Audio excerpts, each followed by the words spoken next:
Assalamu alaikum dear students. Today our 11th lecture of chemistry, class 9th, chapter number 1, page number 17. Chapter name is Fundamentals of Chemistry and our topic name is Avogadro's number. Fundamentals of chemistry में आज का जो हमारा topic है वो है Avogadro's number. ठीक है, एवोगैड्रोज नंबर जो है उसको हम स्टडी करने से पहले थोड़ा सा सब्सटेंसेस के बारे में पढ़ लेते हैं. हमें पता है कि जो सब्सटेंसेस होते हैं वो इम्प्योर फॉर्म होती है हमारे पास. सब्सटेंसेस हमारे पास जो होते हैं वो हमारे पास मैटर की, पीस ऑफ मैटर की प्योर फॉर्म होती है. अब जो सब्सटेंस होता है वो होता क्या है ये भी डिस्कस कर लेते हैं. पीछे प्रीवियस जितने भी हमने लेक्चर्स पढ़े हैं उनमें हमने इसको स्टडी किया है. अब दोबारा रिवाइज कर लेते हैं. सब्सटेंस में हमारे पास एटम्स हो सकते हैं, मॉलिक्यूल्स हो सकते हैं और आयंस हो सकते हैं. किस तरह से हो सकते हैं? लाइक अगर हम एवोगैड्रोज नंबर स्टडी करें तो उसमें सबसे पहले आता है we deal with substances which are composed of atoms, molecules और फॉर्मूला यूनिट्स. ठीक है, अब हमारे पास जो एटम्स, मॉलिक्यूल्स और आयंस हैं इनके जो पार्टिकल्स हैं उनको काउंट करना किसी भी केमिस्ट के लिए पॉसिबल नहीं है.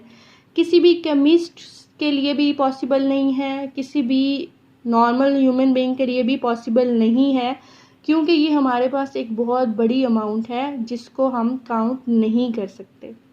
ठीक है, तो हमारे पास जो एवोगैड्रोज नंबर है ये हमारे पास एक साइंटिस्ट थे एवोगैड्रोज, उन्होंने इंट्रोड्यूस करवाया था. यहाँ पे अगर हम देखें सब्सटेंस को, देखें सब्सटेंस को लेके चलते हैं, वहाँ से हम नेक्स्ट डेफिनेशन की तरफ आएंगे. ठीक है, अब अगर हम सब्सटेंस को देखें तो उसमें हमारे पास एलिमेंट्स हो सकते हैं. एलिमेंट्स में हमारे पास क्या है? लाइक एटम्स हैं. एग्जाम्पल लिए हमने कार्बन की. लाइक अगर हम यहाँ पे लिखते हैं कि कार्बन है हमारे पास, तो हमें नहीं पता कि एलिमेंट के अंदर कितने नंबर ऑफ कार्बन प्रेजेंट हैं. हम कभी भी किसी भी तरह से काउंट नहीं कर सकेंगे कि कितने नंबर ऑफ कार्बन जो हैं वो प्रेजेंट हैं इस एलिमेंट के अंदर. हमने ये तो लिख दिया है कि एलिमेंट के अंदर हमारे पास जो एटम्स हैं कौन से हैं? कार्बन के हैं. लेकिन हमें ये नहीं पता कि कितने एटम्स हैं कार्बन के. इसी तरह अगर हम मॉलिक्यूल्स को देखते हैं, लाइक हम यहाँ पे वाटर का मॉलिक्यूल लेते हैं H2O, हमने यहाँ पे लिख दिया है कि ये हमारे पास मॉलिक्यूल्स हैं. किसके मॉलिक्यूल्स हैं? वाटर के मॉलिक्यूल्स हैं. लेकिन अगर हमें ये काउंट करने के लिए कहा जाए कि इसमें कितने नंबर ऑफ मॉलिक्यूल्स हैं तो ये हमारे लिए मुश्किल हो जाएगा, हम इसको काउंट नहीं कर सकेंगे. इसी तरह हमारे पास फार्मूला यूनिट है. फार्मूला यूनिट में हमने ये एक प्लेट ली है. इस प्लेट के अंदर लाइक हम लेते हैं सोडियम क्लोराइड. सोडियम क्लोराइड जब हमने लिया है तो हमें ये तो पता है कि यहाँ पे हमने सोडियम क्लोराइड जो है वो लिया है.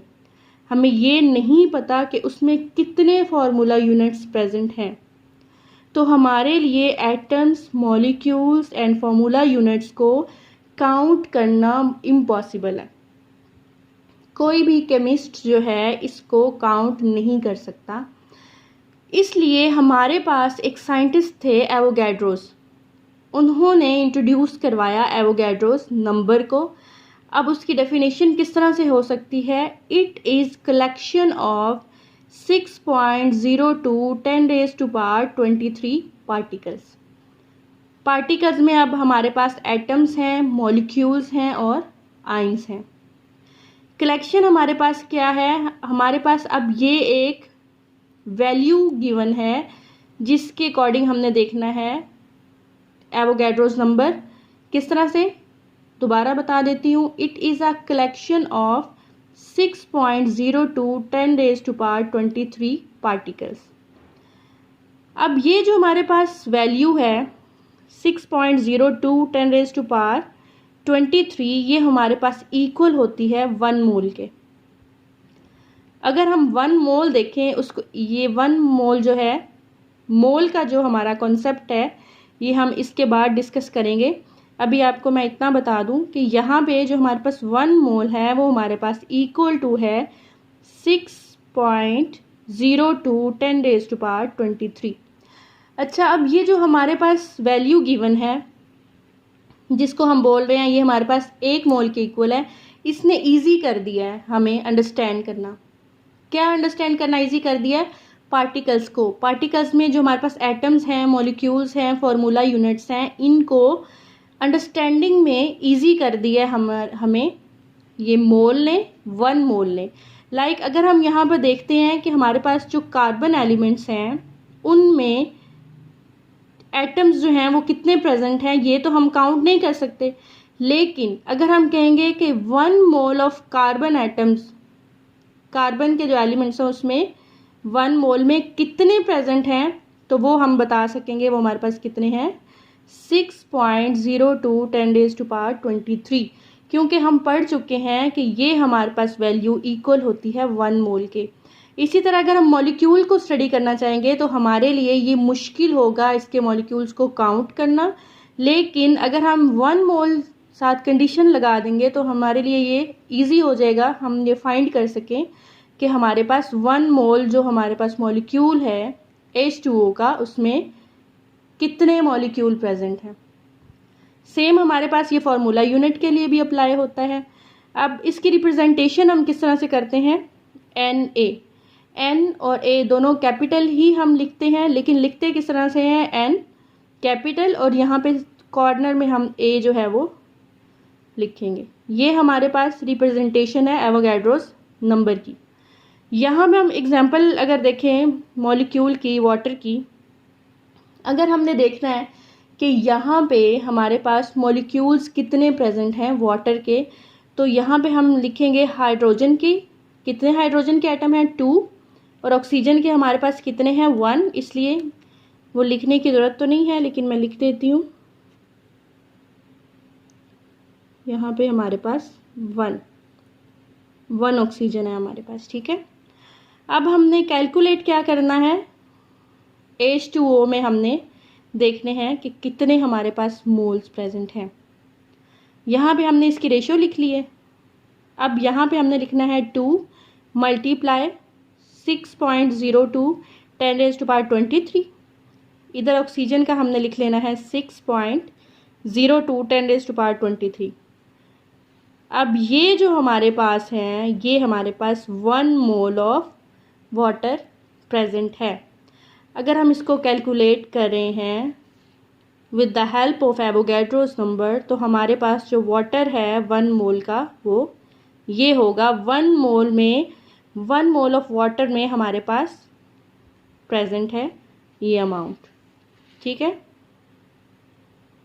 नेक्स्ट है हमारे पास सोडियम क्लोराइड। तो सोडियम क्लोराइड में सोडियम भी हमारे पास एक है और क्लोरीन भी एक है, तो यहाँ पे हम एवोगैड्रोस नंबर लिखेंगे और ये रिप्रेजेंट कर रहा है 1 मोल ऑफ NaCl को। यहाँ तक तो था हमारा एवोगैड्रोस नंबर का टॉपिक। नेक्स्ट टॉपिक है हमारा मोल। मोल क्या होता है हमारे पास, हम वो पढ़ेंगे। मोल सब्सटेंस दैट कंटेन्स 6.02 10⁻23 पार्टिकल्स। ऐसे सब्सटेंसेस होते हैं, सब्सटेंसेस मैं अगेन बता दूं कि इसमें हमारे पास एटम्स, आयंस और मॉलिक्यूल्स होंगे जो कंटेन करते हैं 6.02 10⁻23 पार्टिकल्स को, ठीक है। लाइक हमारे पास एग्जाम्पल है 1 dozen. 1 dozen is equal to 12 particles. हम कहते हैं कि 1 डजन हमने एप्पल लेने हैं, तो ये अंडरस्टैंड हम कर सकते हैं कि उसमें एप्पल कितने होंगे, 12 होंगे। अगर हम ऑरेंजेस की बात करते हैं तो ऑरेंजेस कितने होंगे, 12 होंगे। इस तरह बनानास की बात करते हैं तो वो भी हम अगर इस अमाउंट में लेते हैं तो हमारे पास कितने आते हैं, 12। इसी तरह अगर हम जहाँ भी मोल की बात करेंगे तो इट मीन्स वहाँ पे हमारे पास क्या होगा, उसकी वैल्यू गिवन है हमारे पास 6.02 10⁻23 पार्टिकल्स। अब अगर हमने काउंट करना है इसको, ये जो हमारे पास वैल्यू है 1023, ये हमारे पास वैल्यू बहुत बड़ी है, हम इसको कभी भी काउंट नहीं कर सकते। हमारे लिए ये पॉसिबल ही नहीं है कि हम इस वैल्यू को काउंट कर सकें। सेम लाइक अगर हम इस वैल्यू को देखते हैं तो हम इसको भी कभी काउंट नहीं कर सकते, इसको हम काउंट नहीं कर सकते, इसको हमने स्पेसिफिक कर दिया है कि ये हमारे पास वैल्यू है 1 मोल की। ठीक है, 1 मोल की जो हमारे पास वैल्यू है वो है हमारे पास 6.02 10⁻23। अब उसके बाद हमारे पास यहाँ पे मोलर मैस आता है कि मोलर मैस क्या होता है। तो जब हमारे पास एटॉमिक मैसेज जो हैं like molecular message and formula message, उनको हम एक्सप्रेस करते हैं मैसेज की फॉर्म में इन एटॉमिक मास यूनिट, तो उसको हम क्या बोलेंगे, ये हमारे पास क्या है, मोलर मैस है। अगेन बता देती हूँ, जब हम मैसेज को एक्सप्रेस करते हैं एटॉमिक मास यूनिट के अंदर, बट जब हमारे पास मैसेज जो है एक्सप्रेस्ड होते हैं ग्राम्स की फॉर्म में, तो उन्हें हम बोलते हैं मोलर मैसेज। अगेन मैं आपको बता देती हूँ, थोड़ी सी कन्फ्यूजन हो सकती है, थोड़ी सी मैं आपको एक्सप्लेनेशन क्लियर कर देती हूँ। पहले जो मैंने बोला है आपको क्लियर नहीं हुआ होगा। जब हम मैसेज कौन से, atomic mass, formula mass and molecular mass, उनको हम एक्सप्रेस करते हैं ग्राम्स की फॉर्म में, तो उन्हें हम क्या बोलते हैं, मोलर मैसेज। मोल जो होता है बेसिकली होता क्या है, रिएक्शंस के अंदर आप कहेंगे कि मोल हम पढ़ रहे हैं लेकिन हमें ये तो पता ही नहीं हम इसको यूज़ कहाँ करते हैं, हम इसको क्यों पढ़ रहे हैं। केमिस्ट्री में हम इसको इसलिए पढ़ते हैं क्योंकि रिएक्शंस के अंदर रिएक्टेंट की क्वालिटी को मेजर करने के लिए हम मोल्स को यूज़ करते हैं। ठीक है, mole is a scale we use in the measurement of reactant quality. ठीक है, नेक्स्ट हम चलते हैं अपने पॉइंट की तरफ। लाइक अगर हम लेते हैं वाटर,